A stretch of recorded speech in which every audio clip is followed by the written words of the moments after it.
శ్రీకాకుళం జిల్లాలోని మారుమూల గ్రామానికి చెందిన నూకమ్మ భర్త, అతడి బృందం గుజరాత్లో చేపల వేటకు వెళ్లి పాకిస్తాన్ కోస్ట్ గార్డుల చేతికి చిక్కారు. పాకిస్తాన్ జైల్లో 14 నెలలు మగ్గారు. చివరికి దాయాది దేశ జైలు నుంచి విడుదలయ్యారు. ఇప్పుడు ఈ కథనే తండేలుగా తీస్తే జనం నీరాజనాలు పడుతున్నారు. ఏంటి, నమ్మబుద్ధి కావటం లేదా?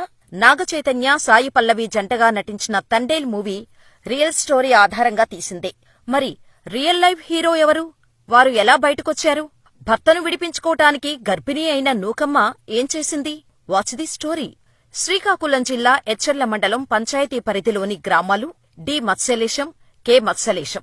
గనగల్ల రామారావుది కె మత్స్యలేశం, నూకమ్మది డి మత్స్యలేశం గ్రామం. వీరిద్దరి పరిచయం ప్రేమగా మారింది. పెద్దలు కూడా వీరి ప్రేమను ఆమోదించారు, పెళ్లి చేశారు. తమ ప్రేమకు పెద్దలు ఒప్పుకుంటారో లేదో, ఎన్ని కష్టాలు ఎదురవుతాయో అని అనుకున్నారు. హమ్మయ్యా, ఎలాంటి కష్టం లేకుండానే వారి పెళ్లి జరిగింది. అయితే సినిమా ట్విస్ట్లా అసలు కష్టాలు ఆ తర్వాతే మొదలయ్యాయి. తన బృందంతో కలిసి చేపల వేట కోసం రామారావు గుజరాత్లోని వెరావల్కు వెళ్తుంటేవాడు. గుజరాత్లో వేటకెళ్లిన మత్స్యకారుల నాయకుడిని తండేల్ అని పిలుస్తారు. రామారావు తండేలయ్యాక గుజరాత్కు వేటకు వెళ్లాల్సి వచ్చింది.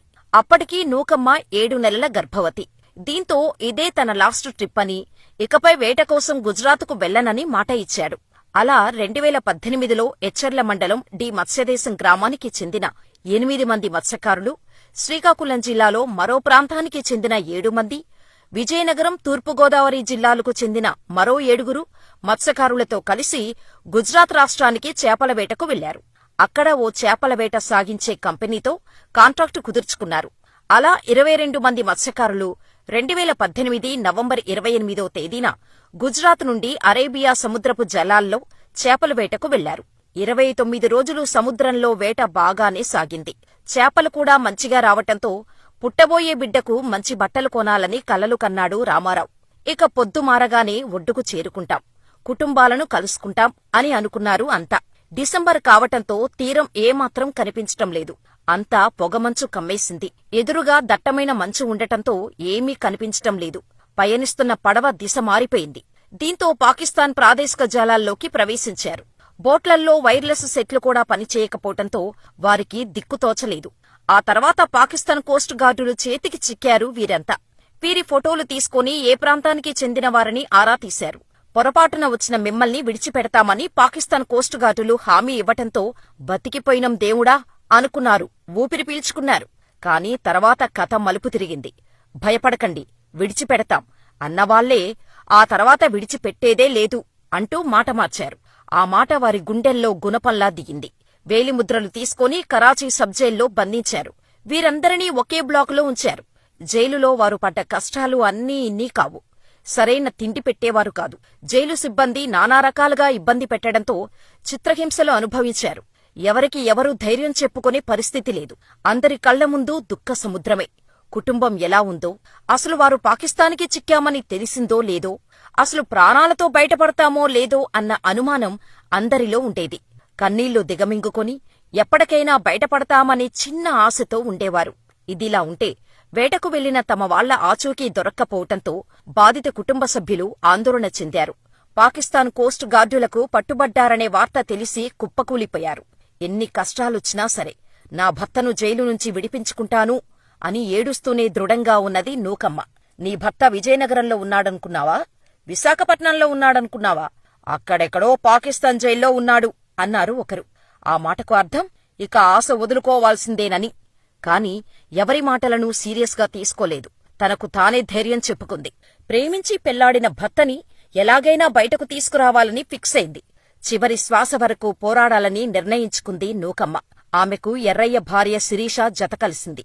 నిండు గర్భిణీగా ఉన్న నూకమ్మ, ఎర్రయ్య సతీమణి శిరీష కుటుంబ సభ్యులకు ధైర్యం చెప్పారు. ఇక అప్పటినుంచి ప్రభుత్వానికి అర్జీలు పెట్టడం, పాకిస్తాన్లో చిక్కుకున్న మత్స్యకారులను వెనక్కి తీసుకురావాలని విజ్ఞప్తి చేశారు. కరెక్ట్గా అప్పుడే ప్రజా సంకల్పయాత్ర చేస్తున్న వైఎస్ జగన్మోహన్ రెడ్డి దృష్టికి తమ సమస్యను తీసుకువెళ్లారు మత్స్యకార బాధితులు. ఇక బాధిత కుటుంబాలకు జగన్ అండగా ఉంటామని ధైర్యం చెప్పారు. ఆ తర్వాత జగన్ ప్రభుత్వం రావటంతో ప్రభుత్వం చొరవతో మత్స్యకారులు పాకిస్తాన్ జైలు నుంచి 14 నెలల తర్వాత విడుదలయ్యారు. భర్తను జైలు నుంచి విడిపించటం కోసం గల్లీ నుంచి ఢిల్లీ వరకు నూకమ్మ చేసిన పోరాటం గర్భిణీగా పాపకు జన్మనిచ్చిన తల్లిగా తను ఎదుర్కొన్న కష్టాలు అన్నీ ఇన్నీ కావు. అంతులేని నిస్సహాయతతో కూడా చిన్న ఆశ మనిషిని బతికిస్తోంది, పోరాట శక్తిని ఇస్తోంది, విజయాన్ని చేతికి అందిస్తోంది. నూకమ్మ విషయంలో అదే జరిగింది. అందుకు తోడు ప్రభుత్వాలు సైతం సాయం చేశాయి. ఇక వీరు బయటకు రావటానికి అప్పుడు కేంద్ర మంత్రిగా ఉన్న సుష్మా స్వరాజ్ కీలక పాత్ర పోషించారు.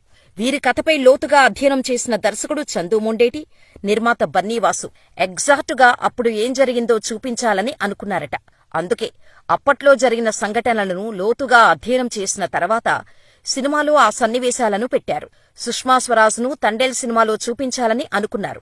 దీంతో సుష్మా స్వరాజ్ ఒరిజినల్ ఫుటేజ్ ను తండేల్ సినిమాలో మిక్స్ చేశారు. అందుకోసం సుష్మా స్వరాజ్ కూతురు బన్సూరి స్వరాజ్ పర్మిషన్ కూడా తీసుకున్నారు. ఇంటికి తిరిగి వచ్చేస్తాం అనుకుంటున్న టైంలో అనుకోకుండా పాకిస్తాన్ సముద్ర జలాల్లోకి ప్రవేశించటంతో గుండె జారిపోయినంత పనైందని, పాకిస్తాన్ కోస్ట్ గార్డ్స్ కి చిక్కి జైలుకు వెళ్లినప్పుడు చాలా ఏడుపు వచ్చిందని, భయంతో బతికామని ఆనాటి ఘటనను గుర్తు చేసుకున్నారు రామారావు. అప్పుడు ఎంతగా బాధపడ్డామో ఇప్పుడు తమ జీవితాలను సినిమాగా తీసినందుకు అంతే హ్యాపీగా ఉందని తండేల్ రామారావు అన్నారు. దీనికి కారణమైన రచయిత కార్తిక్, డైరెక్టర్ చందు మొండేటి, హీరో నాగచైతన్య, నిర్మాత అల్లు అరవింద్లకు కృతజ్ఞతలు చెప్పారు. మత్స్యకారులు పడే కష్టాలు, బాధలు ఈ సినిమాలో చూపించటం వల్ల తమ గురించి గల్లీ నుంచి ఢిల్లీ వరకు తెలుస్తుందని సంతోషం వ్యక్తం చేశారు. ధైర్యంగా పోరాడాం కాబట్టే పాకిస్తాన్ జైలు నుంచి వీళ్లంతా బయటకు వచ్చారని రామారావు భార్య నూకమ్మ చెప్పారు. పాకిస్తాన్ పేరు వింటేనే భయం వేస్తుందని, అలాంటిది తమ కుటుంబ సభ్యులు కరాచీ జైల్లో ఉన్నారని తెలిసి షాకు గురయ్యామన్నారు. రామారావు కుమార్తె బుజ్జితల్లి పేరునే సినిమాలో సాయి పల్లవి పాత్రకు పెట్టినందుకు సంతోషంగా ఉందన్నారు. మరి ఇంతకీ తండేల్ మూవీ చూశారా? చూస్తే మీకెలా అనిపించిందో మాకు కామెంట్ చేయటం మర్చిపోకండి. మా ఊర్లో లేదు సార్, మాది కేమచ్చిలాసం, శ్రీకాకుళం జిల్లా ఇచ్చారు మండలం డిఎంహెచ్లాసం పోస్ట్. కానీ మా దగ్గర జట్టి నాడు లేదు సార్. లేకపోవడం ఏంటంటే 15,000 20,000 మంది ఆంధ్రప్రదేశ్ నుండి గుజరాత్ వెళ్ళిపోతున్నాం సార్. అంటే 8 నెలలు స్టార్టింగ్ చేసి 10 నెలల వరకు వెళ్తాం సార్. వెళ్ళి అదే ఇక్కడ మాకు జట్టి ఫిషింగ్ ఎయిర్పోర్ట్ ఉంటే ఈ 15,000-20,000 మంది ఎక్కడో బ్రతికుతాం సార్. అంటే చుట్టుపక్కల గ్రామాలు గంట జర్నీ మత్స్యకారులు అందరు కూడా అక్కడ బ్రతికుతాం. మా జీవితాలు మేము అంటే హ్యాపీగా చూసుకొని తల్లి పిల్లలు చూసుకొని ఇక్కడ ఉంటాం సార్. అక్కడికి తీసుకొని పోయేదానికి ఎవరైనా వచ్చి తీసుకొని పోతారా మిమ్మల్ని? వాళ్ళు పోవట్లేదు సార్, మేమే వెళ్తున్నాం సార్. ఇక్కడ అంటే ఒకవేళ ఏటకెళ్ళకంటే అంటే కెరటాలు వస్తున్నాయి కదా, విరిగిపోతున్నా చెప్పలేకంట. ఉండిపోయి కొన్ని వ్యవసాయం చేసుకోవాలంటే వ్యవసాయం కూడా లేదు సార్. కొన్ని చదువుకుంటే మా మత్స్యకారులకి జాబులు కూడా రావట్లేదు సార్. అంటే అందుకని వెళ్ళిపోతున్నాం సార్. అక్కడ మిమ్మల్ని ఎలా రిక్రూట్ చేస్తారు? అక్కడికి వెళ్ళిపోయిన తర్వాత అంటే అదే 10,000 ఇలాగ జీతాలు ఇస్తారు సార్. డ్రైవర్కి ఒక లెక్క, సెకండ్ డ్రైవర్కి ఒక లెక్క ఇస్తాను. 10,000 రూపాయలు ఇస్తారు. ఇస్తాను సార్. బోట్ ఎక్కిస్తారు. బోట్ ఎక్కిస్తాను సార్. ఆ తర్వాత బోట్ లో చేప ఎక్కువ పడితే మీకు కూడా ఎక్కువ మీకు ఏదైనా ఇస్తారు. Okay sir. 10,000 కన్నా ఎక్కువ వస్తుంది సార్. మాకు ఇప్పుడు ఊపిరి పోసారు సార్. మాకు జన్మలో మర్చిపోలేము సార్. ఎందుకంటే బ్రతికినంత వరకు మీ సేవ చేసుకుని బ్రతికాను సార్. జగన్మోహన్ రెడ్డి గారు ఆంధ్ర రాష్ట్రంలో ముఖ్యమంత్రి అయ్యారని చెప్పి ఆ ముఖ్యమంత్రి జగన్ గారు అయ్యారు, మమ్మల్ని గ్యారెంటీగా బయట తీసుకెళ్తారు అని చెప్పేసి అనుకున్నారట వాళ్ళు. ఎవరో గాని మీలో నేనేంటి సార్ మాట్లాడేది? మాకు ప్రాణం పోసారు సార్. దగ్గర కూడా ఒకటి ఫిషింగ్ హార్బర్ ఒకటి కట్టించే కార్యక్రమం చేస్తా ఉన్నాం. Thank you sir. ఆల్రెడీ ఎప్పుడు మొదలు పెడతా ఉన్నారు?